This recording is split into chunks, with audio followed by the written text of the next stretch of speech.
সম্মানিত উপস্থিতি, সময় কেমন গুরুত্বপূর্ণ, সময় কত গুরুত্বপূর্ণ এটা আপনাকে বোঝানোর জন্য একটি উদাহরণই যথেষ্ট। সেটি হচ্ছে, আমি এবং আপনি কোনো জায়গায় বসবাস করি না।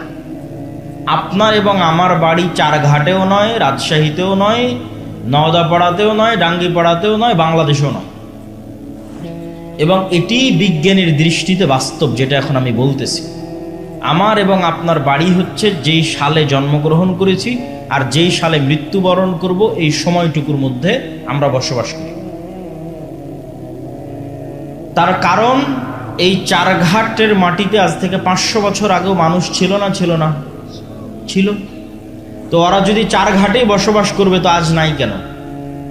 তার মানে ওরা আসলে চারঘাটে বসবাস করেনি, সময়ে বসবাস করেছে।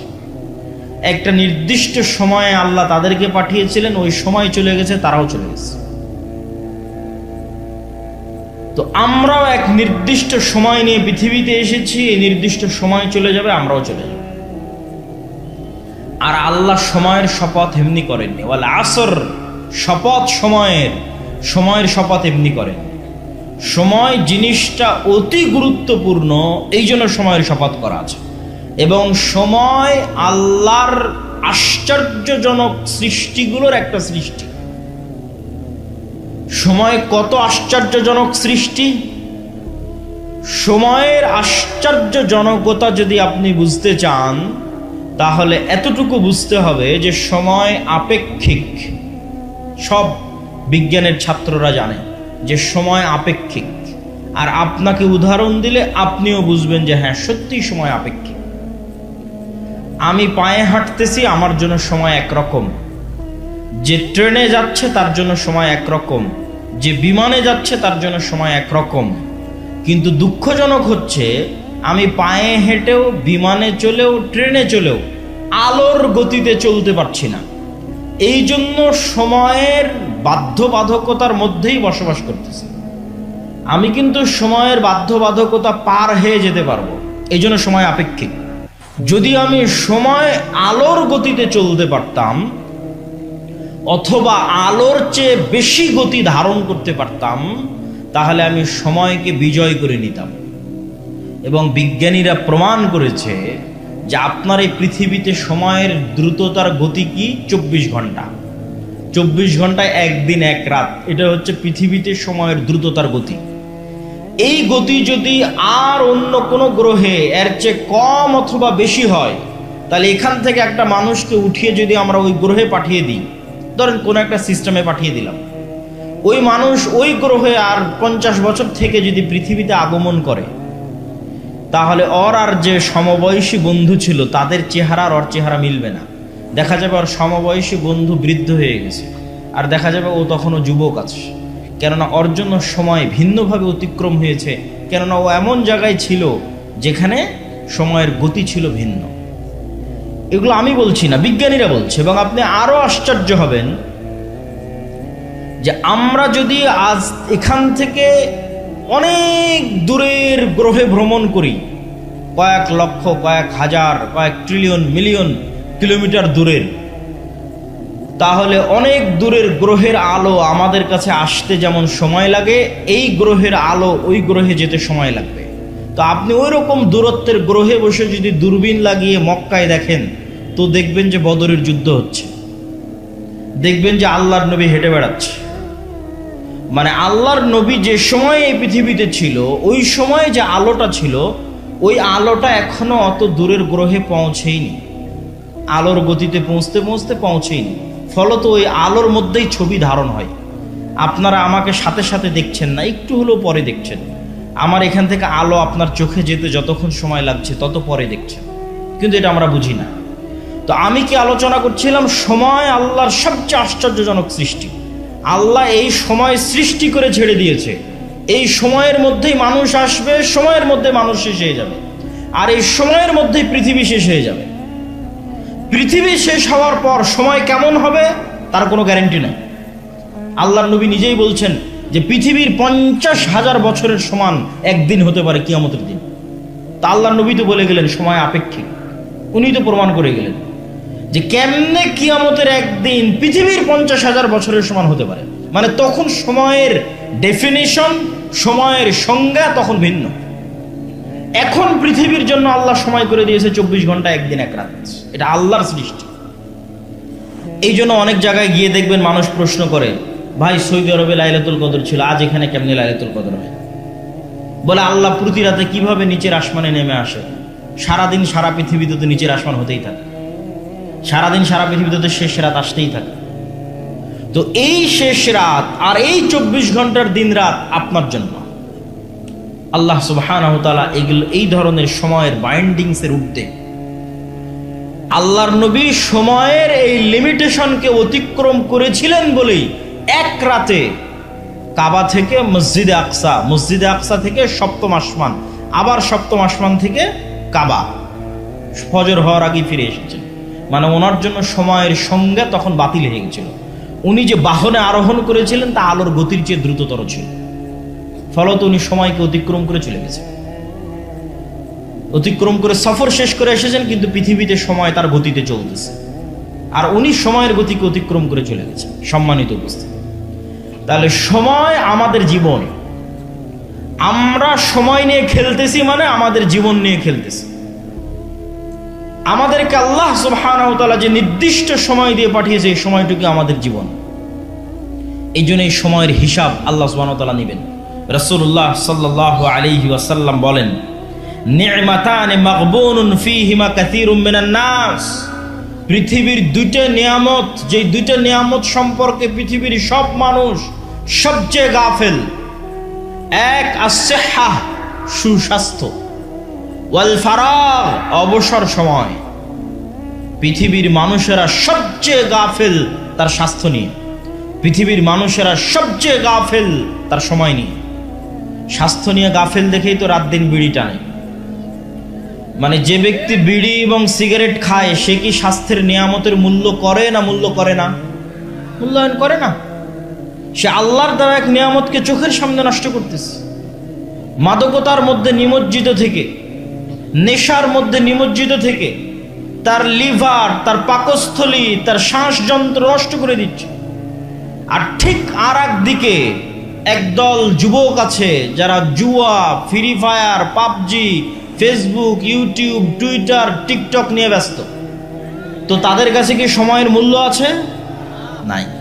ওটাই আল্লাহর নবী বলছেন, পৃথিবীর মানুষ সবচেয়ে অবমূল্যায়ন করে আল্লাহর দুটো নিয়ামতকে, এক সময়কে আর এক স্বাস্থ্যকে।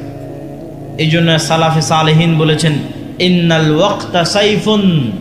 শোনো দুনিয়ার মানুষ, সময় হচ্ছে তরবারি। তুমি যদি এই তরবারিকে না কাটো, এই তরবারি একদিন তোমাকে কেটে দিবে। তার মানে প্রতি সেকেন্ডে সময় আপনাকে কাটতেছে। তরবারি প্রতি সেকেন্ডে আপনি সময় দ্বারা জবাই হচ্ছেন। তো আপনি যদি প্রতি সেকেন্ড সময়কে কাজে না লাগান, তো একদিন এই তরবারি আপনাকে পরিপূর্ণরূপে কেটে ফেলে দেবে। শেষ, জীবন শেষ হয়ে যাবে, লাইফ শেষ হয়ে যাবে। তখন আর আফসোস করেও কিছু করার থাকবে না। আর সে আফসোসের কথা আমি না, আল্লাহ সুবহানাহু ওয়া তাআলা কোরআন মাজিদে বলছেন, ওয়া আনফিকু মিম্মা রাযাকনাকুম মিন ক্বাবলি আন ইয়াতিয়া আহাদাকুমুল মাউত। দুনিয়ার মানুষ, তোমরা আল্লাহর রাস্তায় ব্যয় করো মৃত্যু আসার আগেই। কেন? যেই দিন মৃত্যু আসবে সেই দিন বলবে, রব্বি লাউলা আখারতানি ইলা আজালিন করিব। আল্লাহ, আর একটু যদি সময় বাড়িয়ে দিতেন, আর 1 মিনিট, 1 সেকেন্ড, 10 মিনিট যদি সময় বাড়িয়ে দিতেন, ফাসাদদাকা ওয়া আকুম মিনাস সালিহিন, তাহলে কিছু ভালো আমল করে সৎ কর্মশীল বান্দাদের অন্তর্ভুক্ত হয়ে যেতাম। তখন আল্লাহ উত্তরে বলছেন, ওয়ালাই ইউআখিরাল্লাহু নাফসান ইযা জাআ আজালুহা। আল্লাহ তো সময় সেট করে ছেড়ে দিয়েছেন। আমি আগেই প্রমাণ করে নিয়েছি যে সময় আল্লাহর সৃষ্টি এবং ব্যতিক্রম ভয়ঙ্কর সৃষ্টি। এটা সৃষ্টি করে ছেড়ে দেওয়া হয়েছে। আর এই সময়ের মধ্যে মানুষ আসবে, মানুষ যাবে। মানুষ পৃথিবীতে বাস করে না, ওই সময়ে বাস করে। আর এই সময় মানুষের জীবনকে শেষ করে দিবে।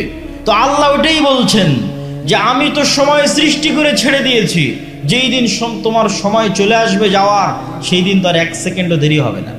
লা ইউআখিরাল্লাহ, আল্লাহ 1 সেকেন্ডও দেরি করবেন না যেই দিন তোমার যাওয়ার সময় চলে আসবে। সম্মানিত উপস্থিতি, তাহলে সময় আমাদের জীবনকে প্রতিদিন ধ্বংস করে দিচ্ছে, কাটতেছে, কিন্তু আমরা সৎ আমল করতেছি না। কিন্তু যেই দিন সময় ঘনিয়ে আসবে সেই দিন আমরা আফসোস করলেও সৎ আমল করার সুযোগ থাকবে না। এই জন্য রাসূলুল্লাহ সাল্লাল্লাহু আলাইহি ওয়াসাল্লাম আরেক হাদিসে স্পষ্ট করে বলছেন, ইগতানিম খামসান ক্বাবলা খামসিন, দুনিয়ার মানুষ 5টা জিনিসের পূর্বে 5টা জিনিসকে মূল্যায়ন করো। হায়াতাকা ক্বাবলা মাউতিক, মৃত্যু আসার পূর্বেই যতদিন বেঁচে আছো এই বেঁচে থাকাকে মূল্যায়ন করো। সিহহাতাকা ক্বাবলা সাকামিক, অসুস্থ হওয়ার আগে যতদিন সুস্থ আছো এই সুস্থ থাকাকে মূল্যায়ন করো। ওয়া ফারাগাকা ক্বাবলা শুগলিক, ব্যস্ত হওয়ার আগে যতটুকু সময় অবসর পেয়েছো এই অবসর সময়কে কাজে লাগাও। ওয়া শাবাবাকা ক্বাবলা হারামিক, বৃদ্ধ হওয়ার আগে যুবক আছো এই যুবক বয়সকে কাজে লাগাও। ওয়া গিনাকা ক্বাবলা ফাকরিক, দরিদ্র হয়ে যাওয়ার আগে হাতে কিছু টাকা পয়সা আছে এই টাকা পয়সা এই সামর্থ্যকে মূল্যায়ন করো। সম্মানিত উপস্থিতি, আল্লাহ সুবহানাহু ওয়া তাআলা যে 24 ঘন্টা সময় দেন, আজকের দিনেও যে 24 ঘন্টা সময় দিয়েছেন, চারঘাটের একজন রিক্সা চালককে দিয়েছেন, চারঘাটের আজকের অনুষ্ঠানের সভাপতি, প্রধান অতিথি, প্রধান বক্তা তাদেরকেও দিয়েছেন। আজকে কেউ 24 ঘন্টার কম সময় পেয়েছেন? কেউ পেয়েছেন 24 ঘন্টার কম সময়? এটা আল্লাহ করেন না। আল্লাহ নেয়ামত সবাইকে দিয়েছেন 24 ঘন্টা। আর এই 24 ঘন্টার মধ্যে সবচেয়ে দামি, সবচেয়ে গুরুত্বপূর্ণ সময় হচ্ছে সকাল। সবচেয়ে দামি, সবচেয়ে গুরুত্বপূর্ণ সময় কখন? রাসূলুল্লাহ সাল্লাল্লাহু আলাইহি ওয়াসাল্লাম বলেন, ইন্নাল্লাহা জাআলা লিহাদিহিল উম্মাতা আল বারাকাতা ফি বুকুরিহা, আল্লাহ আমার উম্মতের জন্য বরকত রেখেছেন সকালে। আল্লাহর নবী বলেন, আল্লাহ আমার উম্মতের জন্য বরকত রেখেছেন সকালে। আমি যুবক এবং ছাত্রদের উদ্দেশ্য করে বলতে চাই, তোমরা এখান থেকে উঠে গিয়ে গুগলে সার্চ করো, চ্যাট জিপিটিতে সার্চ করো, আজকের বিশ্বের যারা টপ লেভেলের ধনী, আজকের বর্তমান বিশ্বের যারা সবচেয়ে সাকসেসফুল মানুষ, তারাও তাদের জীবনী ঘেটে দেখো তারা কখন ঘুম থেকে উঠে। দেখবা 90%-এরও বেশি সফল মানুষ সকালে ঘুম থেকে উঠে। আর আমাদের মুসলমানেরা, বিশেষ করে যুবক এবং ছাত্ররা, ঘুম থেকে উঠতে উঠতে রাত 10টা, সকাল 10টা 11টা। কেননা ঘুমিয়েছেই তো, ফোন চালাতে চালাতে ঘুমিয়েছে কয়টায়? 2টে 3টে, অথবা জুয়া খেলতে খেলতে ঘুমিয়েছে রাত 2টে রাত 3টে। যখন ফজরের আজান হয় তখন ঘুমাতে যায়। বলেন নাউজুবিল্লাহ। তাহলে সারা দিনের সবচেয়ে বরকতময় সময় ঘুমিয়ে কাটায়। এই জন্য ইবনুল কাইয়িম রাহিমাহুল্লাহ বলছেন, আমাদের সালাফে সালেহিন লা ইয়ানামুনা বা'দা সালাতিল ফজর, আমাদের সালাফগণ ফজরের সালাতের পর ঘুমাতেন না। ওয়ালাউ ফি শিদ্দা ও ফি সফর, যদিও সফরে থাকতেন, কষ্টের মধ্যে থাকতেন তাও না, যদিও রাত জাগতেন তাও না। তাহলে রাত জাগলে কি করতেন, সফরে থাকলে কি করতেন? দেখেন উনি সমাধান দিচ্ছে, বলছে ইয়ান্তাজিরুনা ইলা তুলুইশ শামস, যদি খুব কঠোর পরিশ্রম করে রাত জেগেছে, ঘুমাতে হবে, কিছু করার নাই। সারা রাত সফর দিয়েছে, ঘুমাতে হবে, কিছু করার নাই। তো তখনও তারা অপেক্ষা করতেন সূর্য উঠা পর্যন্ত, কষ্ট করে হলেও সূর্য ওঠা পর্যন্ত জেগে থাকতেন। সূর্য উঠলে তারপরে ঘুমাতে যেতেন, কেননা সূর্য ওঠার আগ পর্যন্ত এই সময়ে কি অবতীর্ণ হচ্ছে? কথা বলে না যে কি অবতীর্ণ হচ্ছে? বরকত অবতীর্ণ হচ্ছে। এই জন্য সালাফে সালেহিন সূর্য উঠা না পর্যন্ত সফরে থাকলেও তারা ঘুমাতেন না। আমরা মুসলমানেরা আজকে এত পিছিয়ে, এত অবহেলিত, তার সবচেয়ে বড় কারণগুলোর একটা বড় কারণ হচ্ছে, একে তো মুসলমানদের কাছে সময়ের কোনো মূল্য নাই। পৃথিবীর সবচেয়ে বেশি সময় নষ্ট করার মতো সময় আছে মুসলমানদের কাছে, আর বাংলাদেশের বাঙালিদের কাছে তো আরো বেশি। শেখ আব্দুর রাজ্জাক বিন ইউসুফ কিন্তু এমনি বলেন না যে আপনারা ওই রাস্তাঘাটে বসে আড্ডা পিটিয়েন না, মানে যার সময়ের দাম নাই সেই রাস্তাঘাটে বসে আড্ডা পিটে। আর আমি ইংল্যান্ডে দেখেছি, ইউরোপে দেখেছি যে আড্ডা বলতে কি, বই পড়া। আপনি ট্রেনে সফর করবেন তাও দেখবেন মানুষ বই পড়ছে, এয়ারপোর্টে বিমানবন্দরে যাবেন বিমানে দেখবেন তাও মানুষ বই পড়ছে। আর গোটা বাংলাদেশ ঘুরলেও আপনি কোনো মানুষের হাতে বই পাবেন না যে বাহিরে কেউ কোথাও বই নিয়ে বসে আছে। বরং সব জায়গায় চলতেছে গীবত, আড্ডা, নিন্দা। আর গণতান্ত্রিক রাজনীতি এত জঘন্য, এত নিকৃষ্ট যে মানুষকে গীবত করাই শেখায়। আর আমাদের আলেম ওলামা এবং দিনী ভাইদের জন্য আরো বড় অ্যালার্মিং, আরো বড় ভয়ঙ্কর অ্যালার্মিং, যে যারা দিনের কথা বলে, কোরআনের কথা বলে, হাদিসের অনুসারী বলে নিজেদের দাবি করে, তারাও গল্পে বসলে একটা কোরআনের আয়াত নিয়ে গল্প করে না, একটা আল্লাহর নবীর হাদিস নিয়ে গল্প করে না, এরাও গল্প করে কোন বক্তা কি বললো, কে কার বিরুদ্ধে লেগে গেল। সবাই সময় নষ্ট করতেছে, কেউ প্রোডাক্টিভ কিছু করতেছে না, যেই কাজ দিয়ে দেশ ও জাতির কোনো উপকার হবে এটা কেউ করতেছে না। তাহলে আপনার জাতি উন্নত হবে কিভাবে? সম্মানিত উপস্থিতি, ফজর এবং সকাল যে অতি গুরুত্বপূর্ণ, অতি প্রয়োজনীয়, সে সম্পর্কে পবিত্র কোরআনের কিছু আয়াত আপনাদের সামনে তুলে ধরতে চাই। যে আল্লাহ সুবহানাহু ওয়া তাআলা শুধু সকালকে লক্ষ্য করে কতগুলো আয়াত বলেছেন। ওয়াল ফজর ওয়া লায়ালিন আশর, সূরা ফাজর শুরু করছেন আল্লাহ যে শপথ সকালের, শপথ ফজরের। আল্লাহ সুবহানাহু ওয়া তাআলা আরেক জায়গায় বলেন ওয়াদ-দুহা, শপথ সকালের। আরেক আয়াতে আল্লাহ সুবহানাহু ওয়া তাআলা বলেন ওয়াস-সুবহি ইযা তানাফফাস, শপথ সকালের, যখন সকাল প্রস্ফুটিত হয়। আরেক আয়াতে আল্লাহ সুবহানাহু ওয়া তাআলা বলেন ওয়ান-নাহারি ইযা তাজাল্লা, শপথ সকালের, শপথ দিনের শুরুর, যখন দিন প্রজ্বলিত হয়। আর অসংখ্য আয়াতে আল্লাহ সুবহানাহু ওয়া তাআলা সকালের শপথ করেছেন, ফজরের শপথ করেছেন, দিনের শুরুর শপথ করেছেন। আর এটা শুধু কোরআন এবং হাদিস দিয়ে জানার বিষয় নয়। আপনি যদি পৃথিবী পরিচালনায় আল্লাহর মূলনীতি দেখেন, পৃথিবী পরিচালনায় আল্লাহর মূলনীতি, যে আল্লাহ কেমনে পৃথিবী চালায়, আল্লাহর সিস্টেমটা কি, তাহলে আপনি দেখবেন ফুল কখন ফোটে? সকালে। আপনি এটা আল্লাহ সিস্টেম করে দিয়েছে যে ফুল ফুটবে সকালে। আপনি আল্লাহর পরিচয়, পৃথিবী পরিচালনার সিস্টেম যদি দেখেন, দেখবেন পাখি, মোরগ, মুরগি, এরা সব সকালবেলা ডাকতেছে। তো এরকম প্রকৃতির দিকে যদি আপনি গভীর থেকে গভীর দৃষ্টি দেন, দেখবেন আল্লাহ প্রকৃতি সাজিয়েছে এভাবে যে সারা প্রকৃতি সকালে জেগে যায়। তো যেখানে সারা প্রকৃতি সকালে জাগতেছে, আপনি নিশ্চিত থাকেন আপনার শরীরের ব্লাড সার্কুলেশন, আপনার ব্রেনের কার্যক্ষমতা ওভাবেই জাগে। আপনি বিজ্ঞানীদের কাছে যান, ডাক্তারের কাছে যান, যে চন্দ্রের উত্থান পতনের সাথে মানুষের রক্তের উত্থান পতন হয় কিনা, সকাল, সন্ধ্যা এবং রাতের সাথে মানুষের ব্রেন এবং রক্ত কাজ করে কিনা। ডাক্তারেরা আপনাকে সহমত জানাবে যে হ্যাঁ, মানুষেরও প্রাকৃতিকভাবে মানুষের শরীরের রক্ত, মানুষের ব্রেন সকালে বেশি প্রোডাক্টিভ থাকে। তো সারা পৃথিবী সকালে জাগিয়ে রেখেছে আল্লাহ, আপনার শরীরকেও জাগিয়ে রেখেছে সকালে। কিন্তু আপনি জোরপূর্বক সকালে ঘুমাচ্ছেন। আপনি যদি ব্যর্থ না হন, আপনি যদি অসফল কাম না হন, আপনি যদি আপনার জীবনে আনসাকসেসফুল না হন, গরিব না থাকেন, দরিদ্র না থাকেন, অনুন্নত না থাকেন, তাহলে পৃথিবীতে আর কেউ গরিব, দরিদ্র, অনুন্নত থাকবে না।